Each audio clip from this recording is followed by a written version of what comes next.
bir daha hər birinizin aha, əla. Hər birinizin axşamınız xeyir olsun. Ümid edirəm Axşamınız ki, xeyir İlahə müəllimə. axşamınız xeyir. Necəsiniz müəllimə? Yaxşısınız. Çox sağ olun. Təşəkkür edirəm. Ə, aha. Ümid edirəm ki, hamınız yaxşısınız. İnşallah ki, faydalı olacaq bu bir ay dərslərimiz sizin üçün. İndi Zoom-da açdım ki, bəlkə iştirakçı sayı çox olar. Baxdıq ki, burada da 100 nəfərlikdir. Əgər yəni Zoom-da problem yaşasanız, gələn dərsdən inşallah yenə Google Meeting-dən davam edərik. Ola bilər ki, bəzən müəllimələrin Zoom-a qoşulması çətin olur. Qısa sizə müəlliməmiz haqqında məlumat verim, ondan sonra təhvil verəcəm ona. Bir dənə səslərə zəhmət olmasa nəzarət edək, çox xahiş edirəm. Çünki YouTube-da sonra səslər yaxşı düşmür. Səs tam eşidilmir. Zəminə xanım, burada sizin səsiniz, görüntünüz açıqdır. Bir dənə zəhmət olmasa nəzarət edin. Qalan hər kəs də qaydasındadır. Zəminə Paşayeva, səs və görüntünüzü bağlayın mənimə zəhmət olmasa. Səsinizi və görüntünüzü. Səslə görüntünüzü. Səsi də bağlayaydı, zəhmət olmasa mikrofonun üzərinə vurun, səs bağlansın. Mikrofonun üzərinə vurun, zəhmət olmasa səs... Hə, bağlandı. Bir dənə də vurun, bağlanacaq. Mikrofonun üzərinə vurun, bağlanacaq. Bir dəfə vursanız kifayət edir. Vurun, görüntünü də səsi də vurun. Çünki səs echo verir, əlavə səslər düşür. Ona görə səs dərsin keyfiyyəti itir. Sonra müəllimə siz də eləyə bilərsiniz. Əslində müəllimə çətinlik çəkir. Oradan mən yəni bağlayıb. Bağlandı. Görüntünü də bağlasınız. Deməli, bizim bilirsiniz ki, 2 təlimçi yoldaşımız var. Biri Sona müəllimədir, Sona Əhmədova, biri də Kəmalə Cəfərovadır. Hər ikisi də məktəbə qədər təhsil sahəsini dərinliklərinə qədər bilən şəxslərdəndir. Bilirəm, indi təlimçilər çoxdur. Təbii ki, hər kəs işində uğurlar arzu edirik. Amma istənilən bir sahədə fəaliyyətə başlamamışdan öncə təbii ki, o sahəni dərindən bilmək lazımdır. Mən də yəni bu sahədə Sona müəlliməyə və Kəmalə müəlliməyə güvəndiyim üçün sizlərə güvənilir təlimçilərlə bir aylıq dərslər keçmələrinə xahiş etdim. Sağ olsunlar, onlar da sizlər üçün bu dərsləri təşkil etdilər. Sona müəllimənin özü də məktəbə qədər təlim və tərbiyə ixtisasını bitirib, özü hal-hazırda bağçada tərbiyəçi müəllim işləyir. Çox aktiv, daim praktik işlərlə məşğul olan müəllimədir. Diaqnostik imtahanında, MİQ imtahanında 50-dən yuxarı nəticə toplayan müəllimələrdən biridir. Ona görə də onun savadına, sizə ötürəcəkləri məlumatlara tam rahatlıqla güvənə bilərsiniz. O da sizə bugünkü izah edəcəyi mövzu məktəbə qədər təhsildə məşğələlər və onların mərhələləridir. Hansı ki, aktuallaşdırma, dərk etmə, tətbiq etmə mərhələləri bilirəm ki, testlərdə və iş fəaliyyətinizdə də sizə yardımcı olacaq mövzudur. Təşəkkür edirik, çox sağ olun. Özü indi sizə mövzunu təqdim edəcək, izah və Zoom-da bilirsiniz də 40 dəqiqədən bir linki yenidən atmalıyıq. Ona görə 2 Zoom olacaq. Zəhmət olmasa, yəni link atandan sonra da yenidən qoşularsınız. Həm sizə izah edəcək, həm sual-cavab, həm də test olacaq. Yenə dərsdən sonra kayd, testlər və PDF sizə WhatsApp qrupundan göndəriləcək. Belə müəllimlər, hamınıza uğurlar arzu edirəm. Sizə xoş dinləmələr. Sona müəllimə də sizə də uğurlar arzu edirəm. Sözü verirəm Sona müəlliməyə. Buyurun Sona müəllimə, davam edə bilərsiniz. Hamınızı salamlayıram. Çox sağ olun İlahə müəllimə sözlərinizə görə və təşkilatçılıq etdiyinizə görə. İnşallah bizim bu ödənişsiz dərslərimiz həqiqətən də müəllimlərdə istər imtahanda, istər də iş fəaliyyətində uğur qazanmaqlarına kömək eləyər. Və seçdiyimiz mövzular da buna görədir ki, yəni həm düşünürük ki, həm sertifikasiya imtahanında müəllimlərə köməkliyə ola bilər, həm də iş zamanı da bu mövzulardan həqiqətən də inşallah ki, çox xeyrini görəcəklər. Hamı ekranı görür də yəqin ki. Bəli, müəllimə, görsənir, narahat olun. Bəli, müəllimə, görsənir. Deməli, başlayırıq mövzumuza. Mövzumuz məktəbə qədər təhsildə məşğələlər və məşğələnin mərhələləridir. İlk öncə istəyirəm başlayım. Yəni, biz bugün nələr öyrənəcəyik? Çox üzr istəyirəm, səsinizi kəsirəm. Çox üzr istəyirəm. Burada Ulduz Zeynalova səsi açıqdır. Müəllimə zəhmət olmasa səsini bağlasın da. Çox xahiş edirəm. Dərsə qoşulanda səslərinizin bağlı olmasına diqqət edin. Ulduz Zeynalova, bağladı deyəsən. Davam edin, buyurun. Aha. Deməli, biz bugün öyrənələrin miqdarı və keçirilmə vaxtı və məşğələnin mərhələləri. İlk öncə başlamaq istəyərdim məşğələnin əhəmiyyətindən. Yəni, biz məşğələləri nə üçün keçirik? Bildiyimiz kimi, yəni, bizim qarşımıza qoyulan təlim nəticələri var ki, biz bunları, belə deyək, düzdür, gün ərzində istər oyun, istər müşahidə, istər əmək fəaliyyətində də biz bu təlim nəticələrini, belə deyək, standartları yerinə yetiririk. Amma daha çox, belə deyək, yük sırf məşğələlərin üzərinə düşür.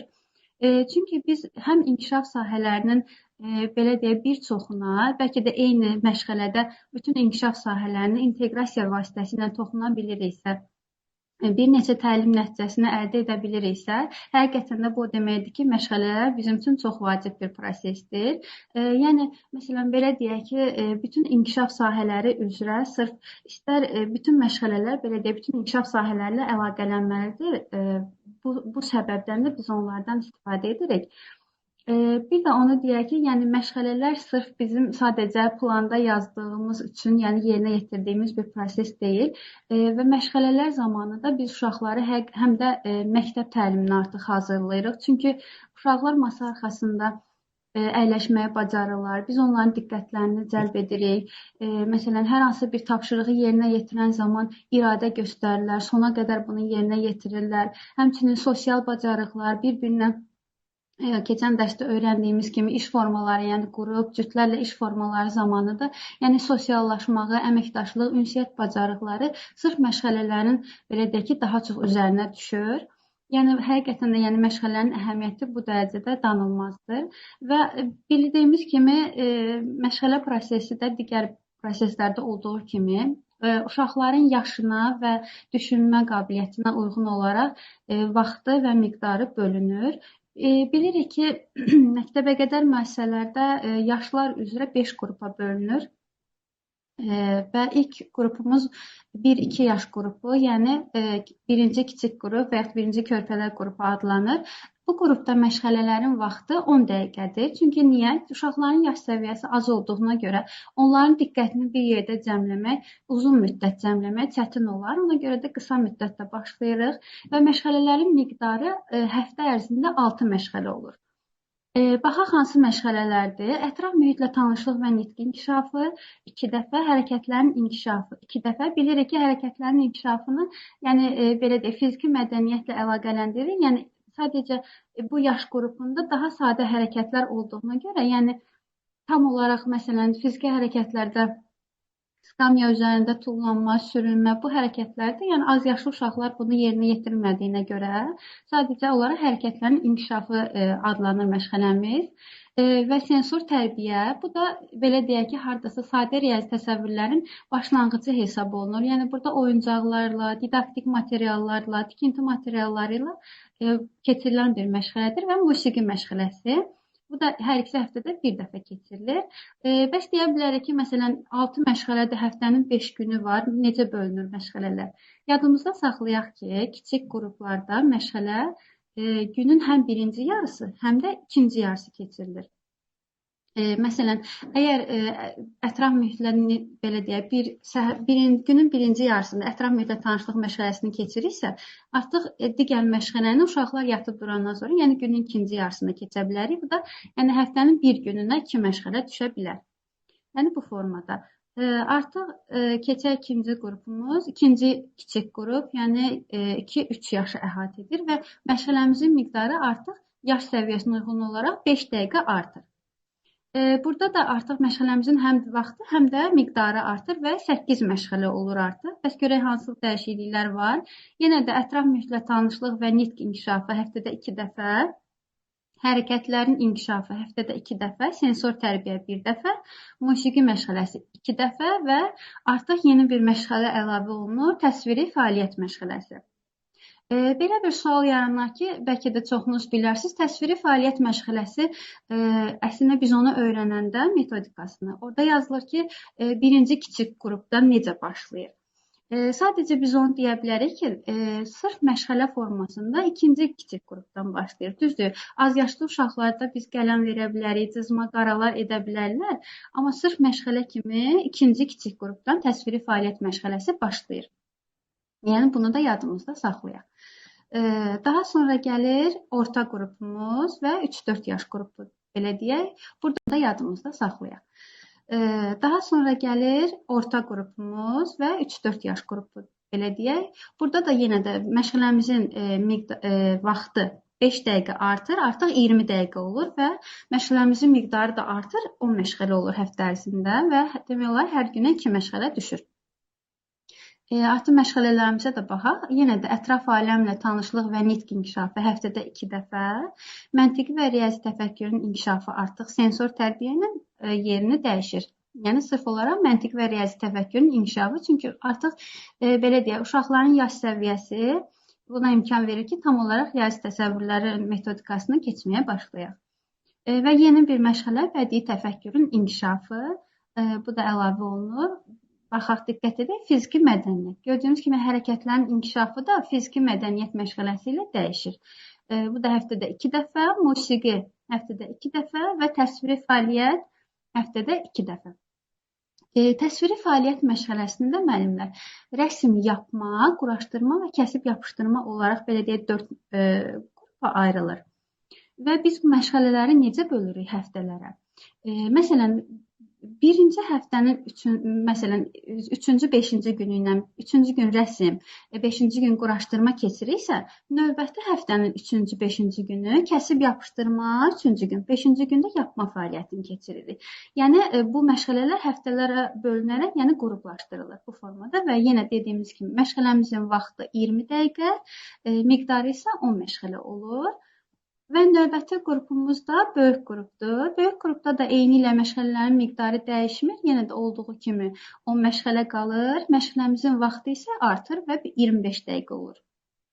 Yəni artıq bunları eyni olduğuna görə saymıram. Yəni diqqət etsək, eyni məşğələlərin adlarıdır burada da. Növbəti qrupumuzda məktəbə hazırlıq qrupudur. Yəni 5-6 yaş qrupu və artıq belə deyək, uşaqların tam olaraq diqqətini ixtiyari olaraq yönəldə biləcəkləri bir formadan başlayır və burada məşğələmizin vaxtı 30 dəqiqə olur. Məşğələlərimizin də sayı artır və 12 məşğələ olur. Burada baxaq hansı dəyişikliklər var. Diqqət edək, ətraf aləmlə tanışlıq əvvəlki qruplarda ətraf aləmlə tanışlıq və nitq inkişafı idi. Amma məktəbə hazırlıq qrupunda bu dəyişir, sadəcə olaraq olur ətraf aləmlə tanışlıq. Və belə deyək ki, məsələn, və həftədə bir dəfəyə düşür. Sonra məntiqi riyazi təfəkkürün inkişafı məşğələsi isə 2 dəfə olur. Bunun da sayı artır və bədii təfəkkürün inkişafı da bir dəfə və diqqət edək, yeni bir məşğələ əlavə olunur, savad təliminə hazırlıq. Və ətraf aləmin yanındakı nitq inkişafı savad təliminin yanına gəlir və olur savad təliminə hazırlıq və nitq inkişafı bu da həftədə 2 dəfə keçirilir. Və növbəti məşğələ fiziki mədəniyyət həftədə 2 dəfə, musiqi həftədə 2 dəfə, təsviri fəaliyyət həftədə 2 dəfə və ümumilikdə 12 məşğələ olur. Yəni dediyimiz kimi vaxtı 30 dəqiqə, məşğələlərin sayı isə 12 məşğələ. Belə. Burada da bu formada qruplaşdırmışam ki, daha rahat olsun sizə də izləyən zaman. Baxın, yenə də məşğələlərin belə deyək, vaxtına diqqət edək. Burada deyəsən, qələmi açmışam, hər yazıldı. Birinci, baxın, məşğələlərin vaxtı 5 dəqiqə, 5 dəqiqə artır. Baxın, birinci kiçik qrupda 10, ikinci kiçik qrupda 15, orta qrupda 20, böyük qrupda 25, məktəbə hazırlıq qrupunda 30 dəqiqə. Çoxunuz bilərsiniz, İlahə müəllimənin metodu ilə, bu əl metodu ilə yadımızda saxlayırıq. 10, 15, 20, 25, 30. Deməli, məşğələmizin vaxtı 10 dəqiqədən başlayır, 5-5 artaraq 30 dəqiqəyə kimi gəlib çatır. Məşğələmizin miqdarı necə olur? Məşğələmizin miqdarı da 6 məşğələdən başlayır. 6, 8, 10, 10, 12 məşğələ. Bu formada davam edir. Yəni, yenə dediyimiz kimi, vaxtlar 5-5 artır. Məşğələmizin də miqdarı 6, 8, 10, 10, 12. Bu formada belə deyə artım olur. Ümid edirəm bura qədər aydın oldu hər kəsə. Və keçək. Bəli, müəllim. Bəli, aydındır. Aha, keçək. Bəs belə deyək, biz məşğələlərimizi hansı formada hazırlayırıq? Nəyə əsasən hazırlayırıq? Yəni bildiyimiz kimi illik planlaşdırmada, perspektiv planda biz məşğələlərimizin il ərzində olan siyahısını qeyd edirik. Amma əgər biz belə deyək, bu tərbiyəçidən asılı olan bir şeydir. Əgər biz düşünürüksə ki, bu məşğələmiz, məsələn, tutalım vaxt ola bilər uyğun gəlmir. Ola bilər ki, əvvəlki məşğələdə uşaqlarımız bunu belə deyək, əvvəlki məşğələmizi yaxşı öyrənməyiblər. Bəlkə də biz bunu yeni məşğələyə hazır deyirlər, yeni mövzuya. Ona görə biz ona əlavə etməliyik. Yəni sırf mütləq perspektiv planda yazılmış ardıcıllığa, yəni yenə deyək, onu dəyişdirmək ixtiyarımız var. Ola bilər ki, məsələn, sentyabr ayının 4-cü həftəsində biz keçməliyik payız yarpaqlarını, amma ətrafımızda çöldə görürük ki, yarpaqlar hələ saralmayıb. Ola bilər ki, biz o mövzunu dəyişərik. Məsələn, ola bilər oktyabrın 2-ci həftəsindəki mövzu ilə dəyişək. Oktyabrın 2-ci həftəsi artıq bu mövzunu keçə bilərik. Niyə? Çünki uşaqlara biz mövzunu keçən zaman əyaniliyə diqqət etməliyik. Yəni, vaxtla uyğunlaşdırmalıyıq. Sadəcə videolarla, belə deyim, şəkillərlə yox, əyani formada, yəni canlı formada göstərsək, onların daha belə deyək, yaxşı yadında qalar. Və məşğələləri keçən zamanda nəyə diqqət etməliyik? Baxın, ətraf aləmdir, riyazi təsəvvürlərdir, bədii təfəkkürdür, savad təlimidir. Bu, belə deyək, zehni gərginlik tələb edən məşğələlərin arasında biz idman dəqiqəsi keçməliyik. İdman dəqiqəsində də nələr edə bilərik? Məsələn, mövzumuza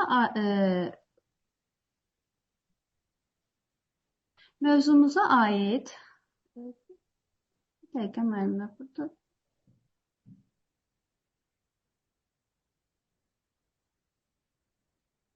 Sonra müəllimə, zəhmət olmasa sualları sonda cavablandırarıq. Dərsimizin izahına qarışmasın. Olar sualları.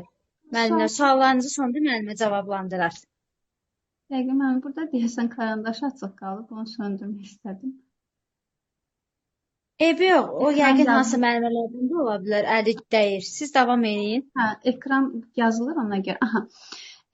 Belə deyək, dediyimiz kimi, yəni zehni yorğunluq belə deyək, olan məşğələlərdə arasında idman dəqiqəsi. Yəni dediyimiz ki, idman dəqiqəsi də, məsələn, ağaclar mövzusu keçiriksə, ağacların əsməyinə uyğun əllərini tərpədərək və bu formada mahnı oxuyaraq, yəni uşaqları bir anda belə deyək ki, daha da şənləndirib, yoruculuğu aradan qaldırıb, yenidən məşğələyə davam edə bilərik.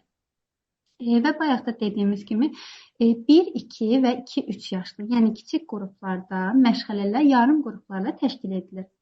Və hansı günə ki, 2 məşğələ düşürsə, məşğələnin biri günün birinci yarısı, digəri isə günün ikinci yarısında keçirilir. Yəni, bayaq da dediyimiz kimi, uşaqlar yatıb durandan sonra ikinci məşğələmizə keçə bilərik və yay fəslində yalnız gün ərzində bir məşğələ keçirilir.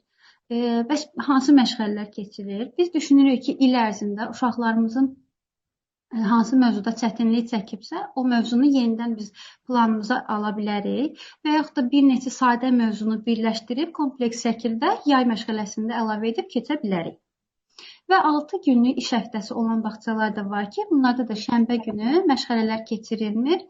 Bir gün yalnız əyləncələr, oyunlar, yəni gəzinti və ya ekskursiyalar keçirilə bilər. Bu da bu formada və davam edək. Bayaq da dediyimiz kimi, yəni məşğələlər keçirilən zaman inkişaf sahələrini yerinə yetirməyə diqqət etməliyik. Yəni biz məşğələmizi necə gəldi yox, sırf bir məqsəd uğrunda qarşımıza qoyulmuş məqsədə nail olmaq üçün keçməliyik ki, həqiqətən də biz bu məşğələ ilə nəsə əldə etməliyik. Məsələn, bu məşğələlər keçən zaman uşaqlarımızın fərdi xüsusiyyətləri, yaş xüsusiyyətləri nəzərə alınmalıdır.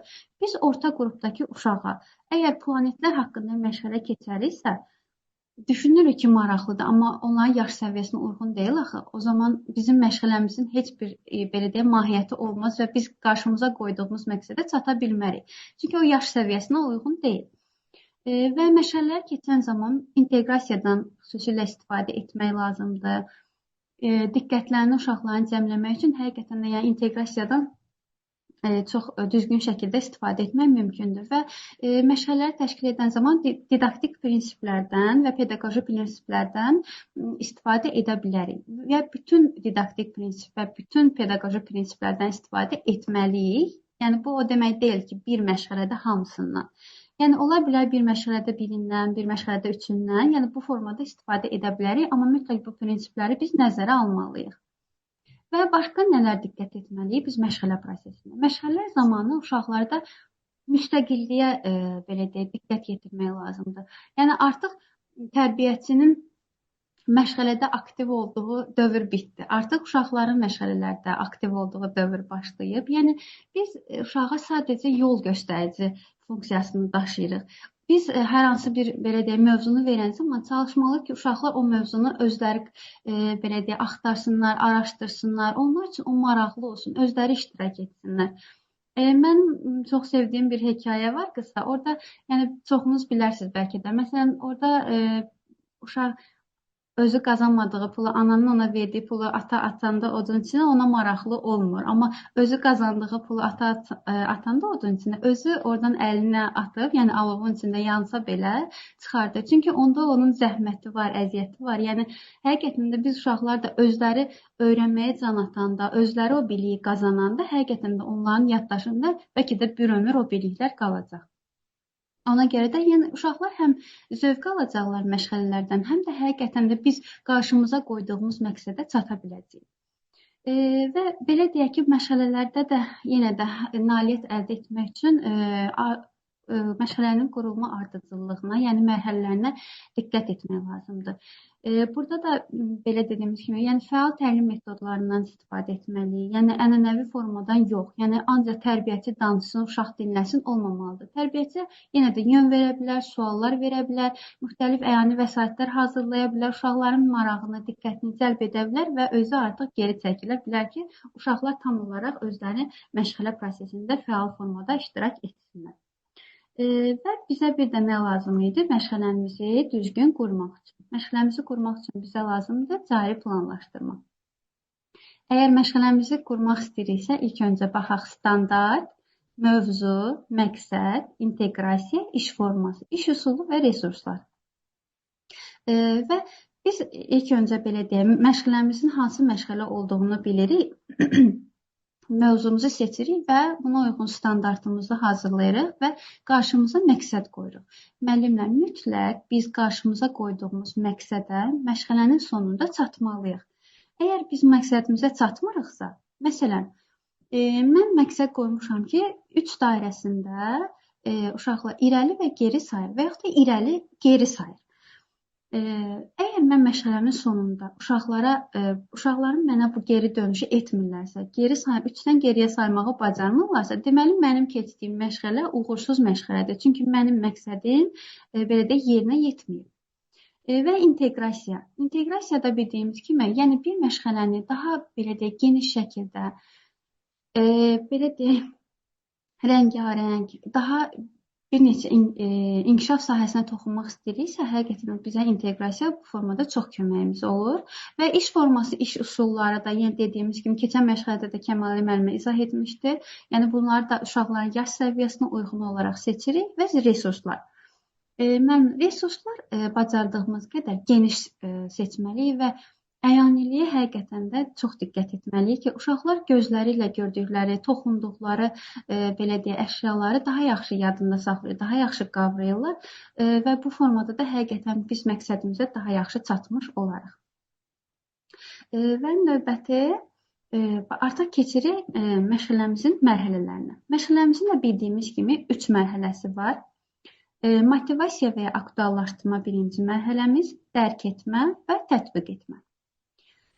Biz başlayaq motivasiya məşğələmizlə aktuallaşdırma. Deməli, ilk də bildiyimiz kimi, yəni bir məşğələni daha belə deyək, geniş şəkildə, belə deyək, rəngarəng, daha bir neçə inkişaf sahəsinə toxunmaq istəyiriksə, həqiqətən bizə inteqrasiya bu formada çox köməyimiz olur. Və iş forması, iş üsulları da yenə dediyimiz kimi keçən məşğələdə də Kəmal müəllimə izah etmişdi. Yəni bunları da uşaqların yaş səviyyəsinə uyğun olaraq seçirik və resurslar.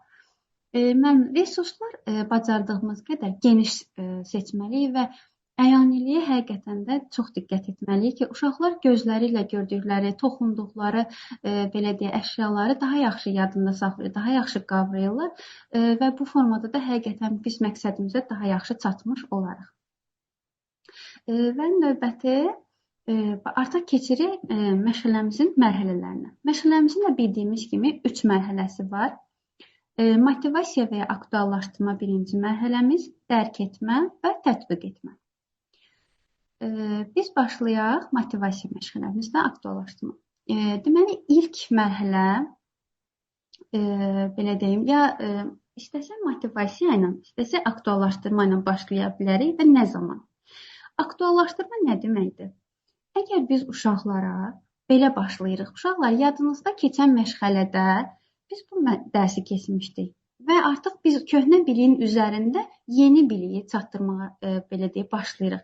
Uşaqlardan biz soruşuruq. Uşaqlar özləri artıq məşğələnin bu formada, yəni bilirlər ki, söhbət nədən gedəcək. Yəni aktuallaşdırma köhnə biliklərdən üzərindən məşğələnin davam etdirilməsidir. Motivasiyanı nə vaxt qururuq? Çox vaxt motivasiya istifadə olunur. Niyə? Çünki uşaqların, yəni aktuallaşdırma motivasiyanın qurulması mümkün olmayan vaxtlarda daha çox istifadə olunur. Amma motivasiya demək olar ki, bütün məşğələlərdə, mərhələlərdə istifadə oluna bilər. Motivasiya adından göründüyü kimi, motiv, yəni cəlb etmə, maraq yaratma belə də funksiyasını daşıyır. Biz məşğələyə başlayanda motivasiyanı necə qura bilərik? Məsələn, deyə bilərik ki, uşaqlar, məsələn, gizli bir qutu gətirə bilərik. Sizcə bu qutunun içində nə var? Və bu sayədə həqiqətən də uşaqlar məşğələyə artıq tam olaraq belə deyək, sahiblənirlər və öz fikirləri ilə məşğələnin mövzusunu uşaqlar tapanda, yəni bu onlara daha maraqlı olur. Və biz məşğələnin motivasiya mərhələsində heç bir şey öyrətmirik uşaqlara, belə deyək. Sadəcə onların bildiyini, onların verdiyi cavablara səhvdir, düzdür, bu formada cavab vermirik. Sadəcə onların fikirlərini öyrənmək üçündür və onları məşğələyə cəlb etmək üçündür. Yəni, birinci mərhələmiz motivasiya bu məqsədlə istifadə olunur. Baxın, burada da görürsünüz, hərəkətə gətirmək, maraq yaratmaq, yəni bu formada istifadə olunur. Bəs motivasiyanı necə qurmaq lazımdır? Yəni, burada ardıcıllıqlara baxaq. Diqqəti cəlb etmək və uşağı maraqlandırmaq var. Dediyimiz kimi, uşaqlar daha maraqlıdırlar, əyləncəli, səsli, musiqili, yəni hər formada başlaya bilərik.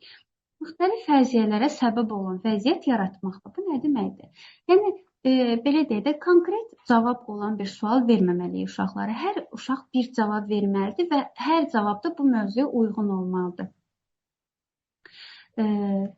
Belə sonra müstəqil tədqiqata həvəsləndirməklə. Yəni, yenə dediyimiz kimi, uşaqlarda həvəs yaratmalıyıq ki, həqiqətən də məşğələnin belə deyək, diqqətlərini tam olaraq cəmləyə bilək. Məktəbə qədər yaşlı uşağın imkanlarının müvafiqliyi nəzərə almaqla. Biz az yaşlı uşaqlara böyük bir insanın belə deyək, eləyə biləcəyi, cavab verə biləcəyi bir sualı versə, təbii ki, bu uyğun olmaz. Ona görə də belə deyək ki, onların yaşına uyğun suallar verməliyik və uşağın öz bacarığını həyata keçirməyə sövq etməklə. Yəni, burada yenə dediyim kimi, tərbiyəçi sadəcə yön verməlidir. Və uşağın cavabına, yəni sən bilmirsən, sən demə, bu formada yox, həqiqətən də onu həvəsləndirməliyik. Yəni, az yaşlı uşaqlarda həqiqətən də həvəs yaratmaq lazımdır. Çünki bu yaşda əgər bir uşağın həvəsini, öz güvənini qırsaq, deməli ki, gələcəyini də məhv etmiş olaraq. Həqiqətən də burada bizim üzərimizə çox böyük yük düşür. Yəni, düzdür, o demək deyil ki, sadəcə ancaq utancaq uşaqlara diqqət yetirək, aktiv uşaqlar qalsın, yox. Və yaxud da yalnız aktivləri, belə deyək, iştirak etsin, utancaqlar, çəkingənlər qalsın, belə də yox. Bunu bizim üzərimizə düşür ki, bu formanı balanslaşdıraq və hər bir uşaq lazımı qədər eyni səviyyədə məşğələlərdə iştirak etməyi bacarsın. Daha sonra burada bir situasiya var. Gəlin baxaq, məsələn, motivasiyaya uyğun. Müəllim gəlinciklər otağa daxil olur, mövzu meyvələr, gəlincik uşaqlarla danışmağa başlar. Uşaqlar, mən özümü çox gücsüz hiss edirəm. Həkim mənə yenidən günc qazanmağım üçün vitaminli qidalar yeməyimi tapşırdı. Mən eşitdim ki, bu vitaminli qidaları siz mənə verə bilərsiniz. Gəlincə uşaqlara sual verərək onları meyvələrlə bağlı mövzuya gətirib çıxarır. Vitamin nədir bilirsinizmi? Sizcə hansı qidalarda daha çox vitamin var və s. Yəni burada da məqsədimiz gördünüz. Yəni müəllim birbaşa demədi ki, biz meyvələri öyrənirik, bugün vitaminləri öyrənirik. Yəni uşaqlar bilirsiniz, oyun, personaj, əyləncə bunu sevdiyinə görə və burada da gəlinciyin sayəsində biz motivasiyamızı qurmuş oluruq. Və artıq keçirik ikinci mərhələyə. Motivasiya mərhələmizdə düz qrupa uyğun olaraq, amma çox qısa bir belə deyək, vaxtımız alır, 3-5 dəqiqəmizi. Çünki əsas bizim vaxtımızı alan hissə dərk etmə mərhələsidir. Burada artıq dərk etmə, belə deyək, idrak prosesidir və tam olaraq, məsələn, motivasiyada uşaqların təxəyyülü, hafizəsi daha çox işə düşürsə, dərk etmədə artıq tam olaraq təfəkkürdən istifadə edirik. Çünki burada ümumiləşdirmə, analiz etmə, sintez etmə, tədqiqat aparma sırf bu prosesdə, bu mərhələdə baş verir.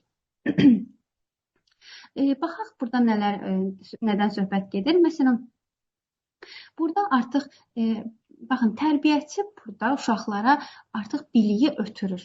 Yəni, motivasiyada biz heç bir şey öyrətmirik. Öyrətmə prosesi dərk etmə mərhələsindən başlayır. Tərbiyəçi özü də burada iştirak edir. Hər hansı bir nümunə varsa onu özü izah edir, özü göstərir. Əgər özü də iştirak edirsə, bu dərk etmə mərhələsidir. Ola bilər tərbiyəçi dərk etmə mərhələsində də hər hansı bir fəaliyyət, tapşırıq versin. Amma bu işin içində düşünək, tərbiyəçi varsa, deməli, dərk etmə mərhələsidir. Baxaq, məsələn, bu mərhələdə də müxtəlif təfəkkür növlərindən istifadə edilir. Daha sonra yenə də suallar qoyulur. Suallar əsasında uşaqlar yenə dediyimiz kimi təfəkkür əməliyyatları aparırlar. Yəni, baxaq, burada nələri reallaşdırırıq dərk etmə prosesində? Baxın, standartlarda bilik hissəsi uşaqlara ötürməyi. Bilirik ki, bizim standartlarımız bilik və bacarıqdan ibarətdir. İlk öncə dərk etmədə biz biliyi, tərbiyəçi biliyi uşağa ötürür. Yəni, tam olaraq bilik formasına ötürürük uşağa və fəaliyyət forması isə artıq tətbiq etmədə başlayacaq. Məşğələmizin məqsədini reallaşdırmağı. Yenə də artıq baxırıq, bax, dediyimiz kimi məqsədimizi qoymuşuq və harada reallaşdırdıq? Dərk etmə mərhələsində. Müəllim uşaq-uşaq münasibətləri əsasında öyrənməni, uşaqları qrup işinə yönəldə bilərik. Onlar sosiallaşa bilərlər, birlikdə əməkdaşlıq edərək onların inkişafına belə deyək, zəmin yarada bilərik. Problemli vəziyyətlər, müzakirələrin təşkili, mövzu üzərində tədqiqat işlərinin aparılması. Baxın, bir var tədqiq etmə, bir də var tətbiq etmə. Tədqiq etmə, yəni axtarış, üzərində iş görülməsidir. Və keçirik növbəti mərhələmizə. Vaxtımıza az qalıb, ona görə situasiyanı istəyirəm növbəti dərsdə izah edim və tətbiq etmənin də izahını verim. Tətbiq etmə mərhələsində də artıq yenə də adından gördüyümüz kimi qazandığımız biliyin artıq bacarığa çevrilməsidir və bacarıq formasında tətbiq edilməsidir. Və uşaqlar artıq dərk etmədə nə öyrənmişdilərsə, tərbiyəçidən öyrənmişdilərsə, tətbiq etmədə isə artıq özləri sərbəst formada, yəni burada tərbiyəçinin heç bir rolu yoxdur.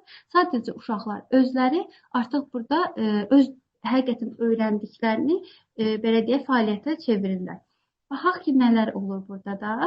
Yenə də dediyimiz kimi, baxın, ümumi təlim nəticələrini reallaşdırırıq. Bayaq dediyimiz kimi, əgər tərbiyəçi və özü rolun içindədirsə, tapşırığın içindədirsə, bu dərk etmədir. Əgər tətbiq etmədirsə, nə baş verir burada da? Sadəcə uşaqlar sərbəst formada tapşırıqları yerinə yetirirlər. Tərbiyəçi nə vaxt iştirak edə bilər? Yenə dediyimiz kimi, əgər hər hansı bir uşaq çətinlik çəkərsə, yəni hər hansı bir sualı olarsa, o zaman köməklik edə bilər, yön verə bilər. Amma tam olaraq, yəni burada uşaqların müstəqil fəaliyyəti olmalıdır. Baxaq, standartlardakı fəaliyyət hissəni reallaşdırırıq. Bayaq dediyimiz kimi, dərk etmədə bilik, tətbiq etmədə isə fəaliyyət. Yəni, dərk etmədə öyrəndik, artıq tətbiq etmədə də yerinə yetiririk. Öyrəndiyimizi yerinə yetiririk.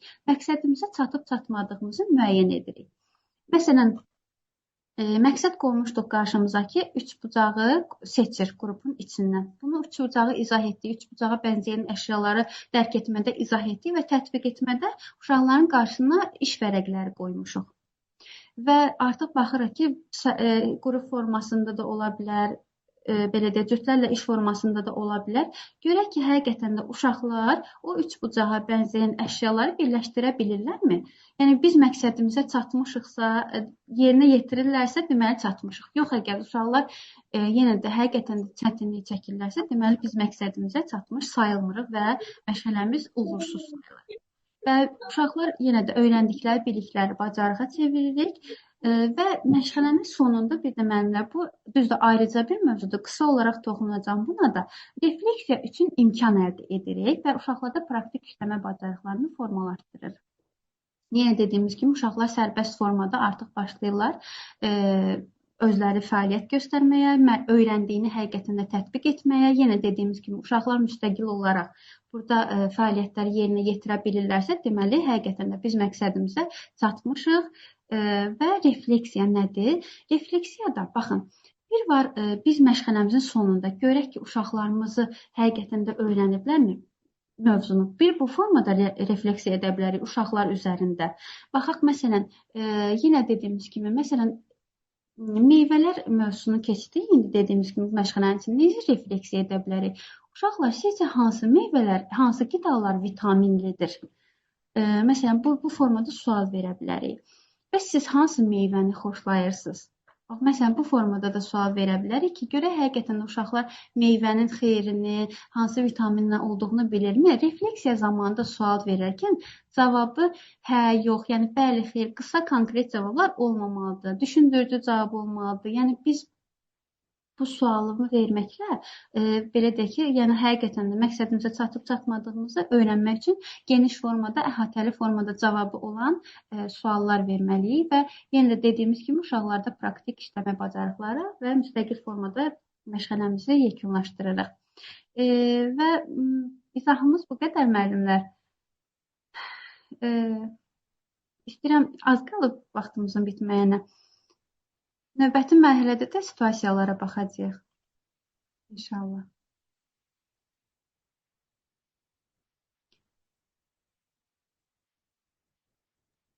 Müəllimlər, indi Zoom 8 dəqiqə fasiləyə gedəcək. Fasilədən sonra inşallah sona müəllimə test işlədəcək sizə, bir də sual-cavab olacaq. Amma hələ ki Zoom getmir. Yəqin Bir dəqiqədən az qalıb, artıq saniyələr qalıb. Ona görə İstəmədim yarımçıq qalım. İstəyirsiniz yekunlaşdırın ki, 8 dəqiqədən sonra təzədən qoşulmaq mümkün olsun ki, vaxt getməsin. Oldu müəllim. Növbəti linkdə görüşərik inşallah. İnşallah.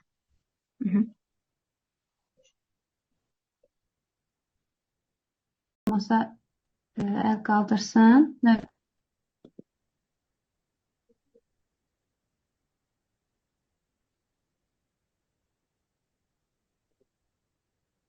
Bəli, müəllimlər, testlərin cavablarını üzrlü sayın belə hop girdim ortaya, sadəcə müəllimə sual yazdı, ona görə testlərinizi mesaj bölməsində yazacaqsınız burada da. Sonra müəllim izah edəcək sizə, amma sual-cavabı özünüz cavab verəcəksiniz. Buyurun müəllimə. Birinci sual-cavabdan başlayaq, sonra testə keçək. Tam qırıq-qırıq gəldi, səsi eşitmədim. Olar, necə istəyirsiniz. Sadəcə dedim ki, testlərin cavablarını mesaj bölməsində yazarlar müəllimlər. Geçən internet getdi, mən də ona görə səssiz qırıq gəldi. Buyurun. Birinci burada Samsung yazılıb, müəllimə adı yazılmayıb. Zəhmət olmasa səsi açsın. İstəyirsə görüntünü də aça bilər, əgər düşmək istəyirsə. Salam, mənim nömrəmdir, siz bilən. Yazılıb Samsung SM. Sonunu görmürəm. A266, yəni bu formada. A26 mənim telefonum. Yox, siz deyirsiniz. Bu səs bağlıdır müəllimədə. Kim istəyir? Yaxşı. Mənim nömrəmdir. Kimlə dərs etsən? Buyurun müəllimə. Bəli. Müəllimə, siz deyə bilərsiniz, nə zaman aktuallaşdırma və nə zaman da motivasiya istifadə edirik? Motivasiyadan məşğələnin ilkin mərhələsində keçiririk, başlanğıc mərhələsində. Əgər motivasiya vermək mümkün deyilsə, onda aktuallaşdırmadan istifadə edirik. Biraz daha aça bilərsiniz, məsələn. Bir terim saydan da. Nəsə kesin. Motivasiya məşğələnin ilkin dövründə, yəni başlanğıc mərhələsində verilir. Məşğələnin giriş hissəsidir. Motivasiya verə bilmədikdə biz aktuallaşdırmadan istifadə edirik, yəni. Doğru. Yaxşı, deyək ki, aktuallaşdırma verirsiniz. Hansı formada verərsiniz aktuallaşdırmanı? Keçmiş biliklərə dayanaraq, yəni məşğələ haqqında əvvəlcədən keçirilmiş biliklərə dayanaraq. Əla. Bəs motivasiya verən zaman nələr edə bilərik? Motivasiya verdikdə də biz yeni mövzuya keçməmişdən qabaq uşaqlara həmin mövzu ətrafında tanışlıq sualları verə bilərik. Uşaqlara mövzu haqqında qısa məlumatlar verib başlaya bilərik. 3-5 dəqiqə. Bəs belə deyək ki, motivasiyada məlumatlarda biz veririk, yoxsa uşaqlar tapmalıdır? Motivasiyada biz veririk məlumatı, biz uşaqlardan alırıq onu. Yəni uşaqlara suallar vasitəsilə o cavabları alırıq. Yəni məşğələni biz elan etmirik. Çalışırıq ki, uşaqlar özləri tapsınlar məşğələnin adını, mövzusunu bu formada. Yəni, çox sağ olun müəllimə. Çalışaq hər müəllimə bir sual verək ki, hamı əgər iştirak etmək istəyənlər hamı iştirak etsin.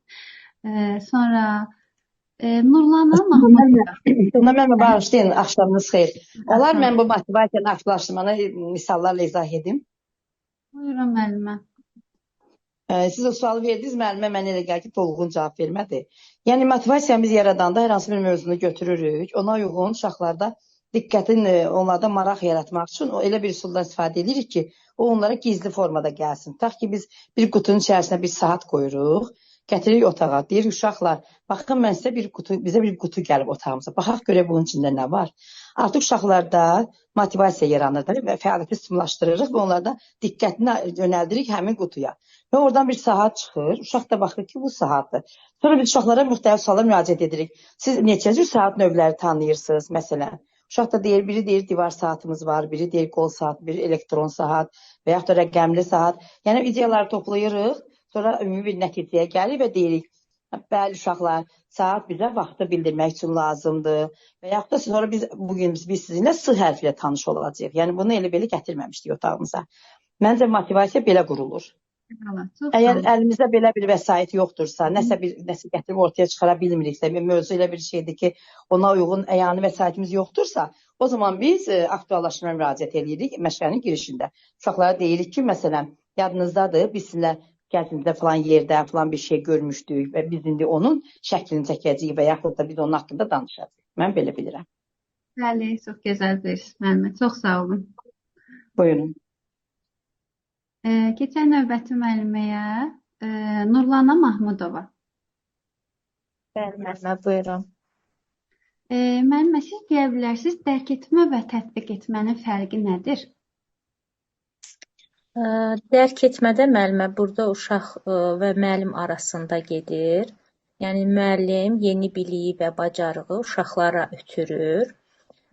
Tətbiq etmədə də artıq uşaq öyrəndiyi biliyi bacarığa çevirir də, yəni öyrəndiyini orada tətbiq edir, praktik şəkildə onu göstərir bizə. Nə deyə bilərsiniz?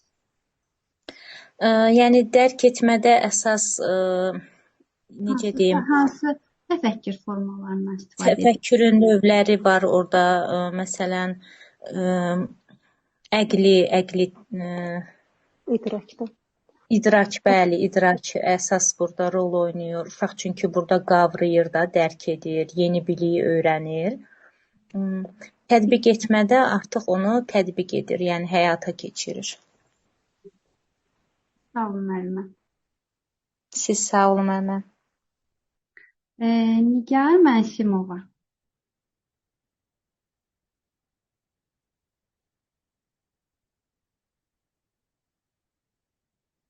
Nigar müəllimə.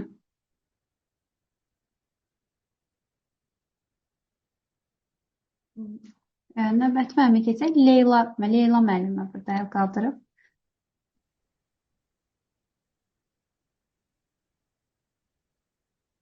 Leyla müəllimə.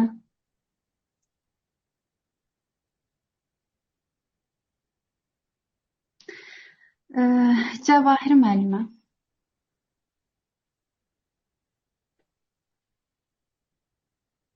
Cəvahir müəllimə. Buyurun müəllimə, axşamınız xeyir. Axşamınız xeyir müəllimə.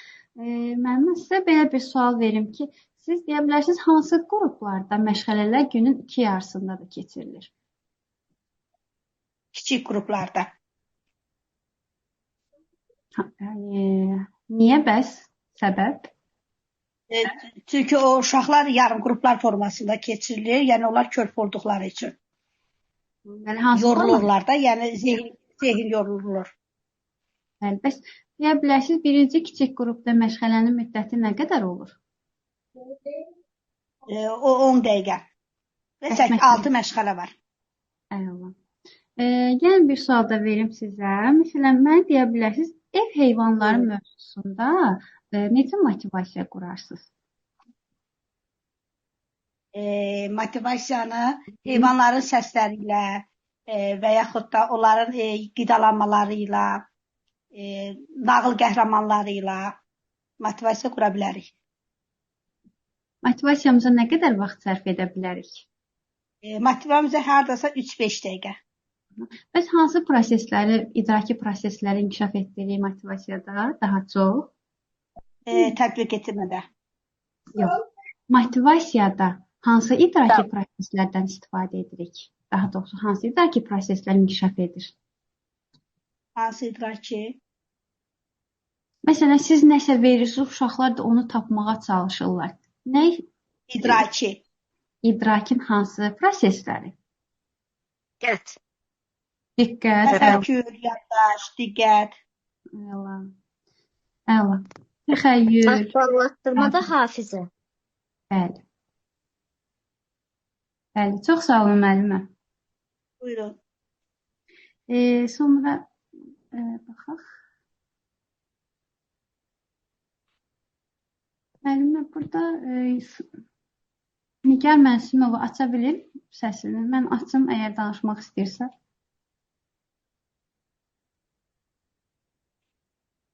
Aça bilmir. Leyla müəllimə, yenə də kim əgər sual-cavabda iştirak etmək istəyirsə, yəni əlini qaldıra bilər burada. Salam müəllim, axşamınız xeyir olsun. Axşamınız xeyir. Buyurun Leyla müəllimə. müəllimə, hə. Bəli, bəli. Hə. Leyla müəllimə, siz deyə bilərsiniz, hansı qrupdan etibarən savad təlim məşğələsinə başlayırıq? Məktəbə hazırlıq qrupundan. Həftədə 2 dəfə keçilir. Tam olaraq məşğələmizi necə adlandırırıq? Savad təlim və nitqin inkişafı. Əla. Və deyə bilərsiniz, məktəbə hazırlıq qruplarında məşğələ miqdarı və məşğələ müddəti nə qədər olur? Məşğələ müddəti 30 dəqiqə olur, məşğələ miqdarı 12. Əla. Bəs siz mənə deyə bilərsiniz, məktəbə hazırlıq qrupunda günəş mövzusunu keçirsiniz. Hansı formada motivasiya verərsiniz? Birinci uşaqlara, məsələn, seldə elə promo məşğələni başlamaram. Uşaqlara nəsə şəkillə, məsələn, uşaqlara göstərərəm ki, uşaqlar, baxın, bu günəşdir. Onun haqqında məlumat verərəm. Uşaqlar birinci ora cəlb edərəm. Ondan sonra məşğələni dərk etmə mərhələsindən keçərəm. Məktəbə hazırlıq qrupundan gedirsə söhbət. Biz burada günəşi sadəcə göy qismi kimi bildirərik, yoxsa? Bəli, olar. Planetlərin məsələn.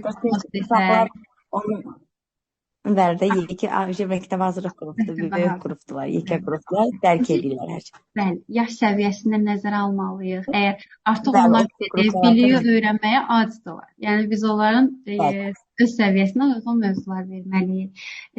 Başqa bir sual verin. Bəs təsviri fəaliyyət məşğələsi nə vaxtdan başlayır? Hansı qrupdan başlayır? Təsviri fəaliyyət məşğələsi ikinci kiçik qrupdan başlayır. Birinci kiçik qrupda məsələn cızma qara eləyə bilər, 3 barmaq texnikasından istifadə eləyə bilərlər. Məsələn, uşaqlar cızma qaradan istifadə eləyə bilər, amma ikinci kiçik qrupundan təsvir fəaliyyət məşğələsi başlayır. Məlum müəllimə. Çox sağ olun müəllimə. Sağ olun müəllimə, təşəkkürlər. Burada var Samsung SM A52.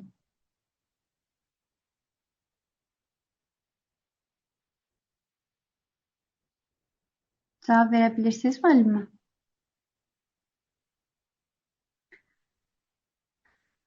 Bir də Sevda müəllimə var. Sevda, əl qaldıranların içində.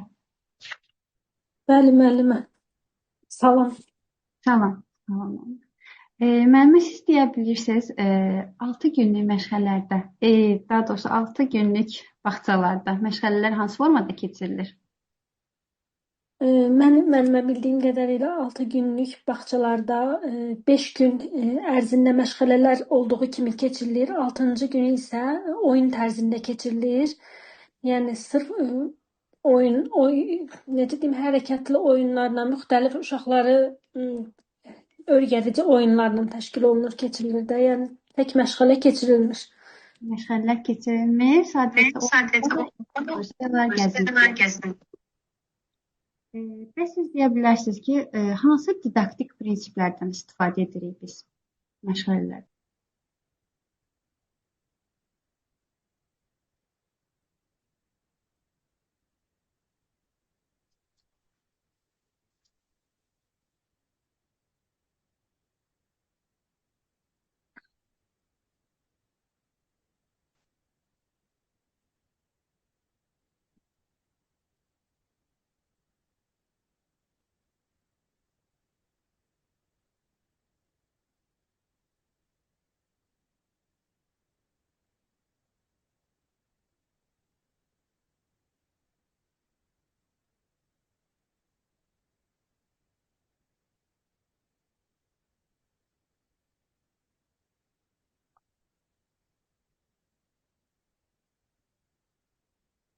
Gəlin müəllimə 4-cü testi mən izah edeyim.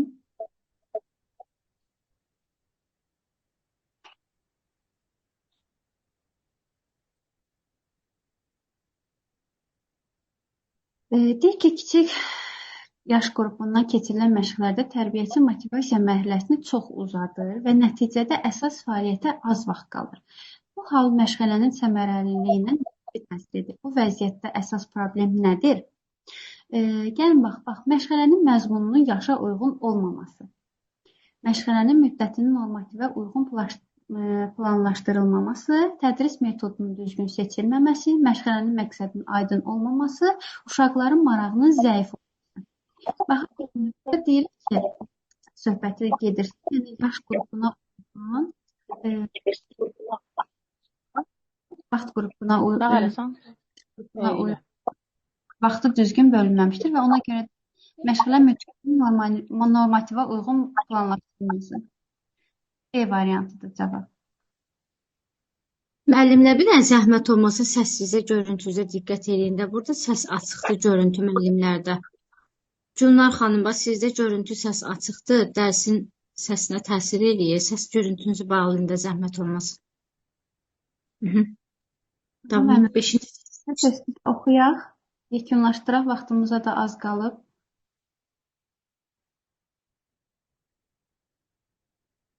Karantinlaşdım. Müəllimə 4 neçə oldu? Üzrlü sayın. Soruşuram. Xanım qoymadı.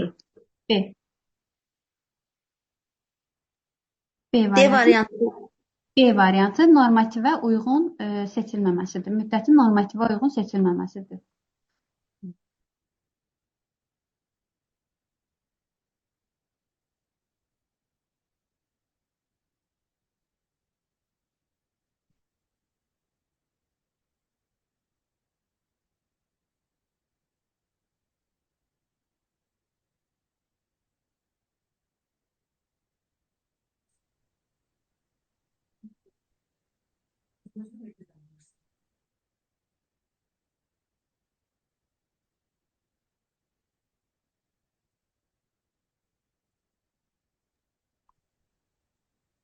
Müəllimə, burada C bəndidir, 20-25 dəqiqə.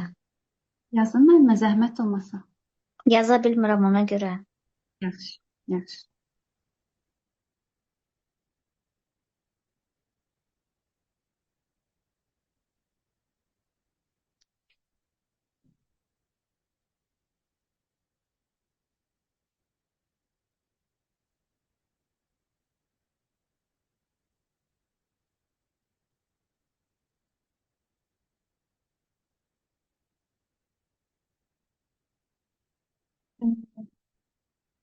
gəlin mənimlə bu testi də izah edək.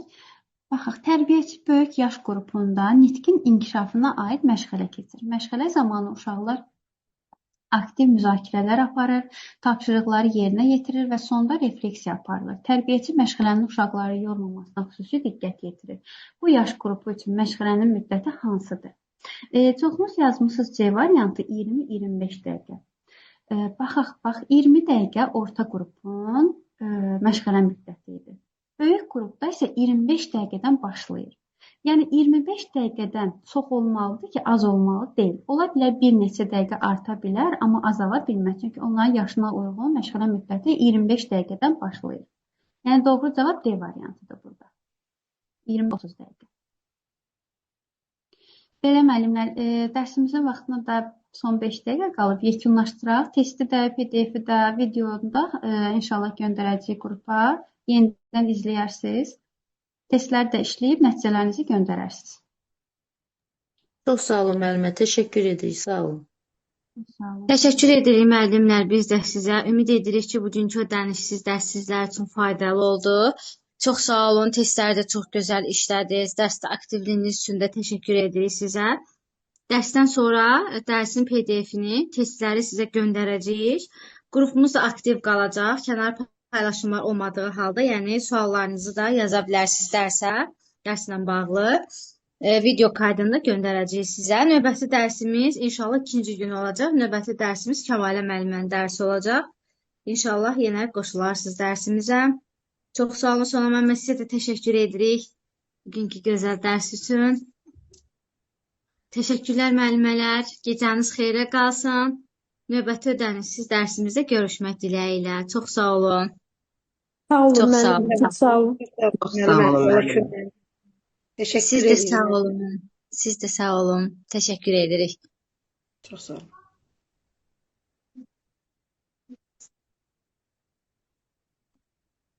Sonra müəllimə dərsi yekunlaşdıra bilərsiniz. Bağlaya bilərsiniz yəni.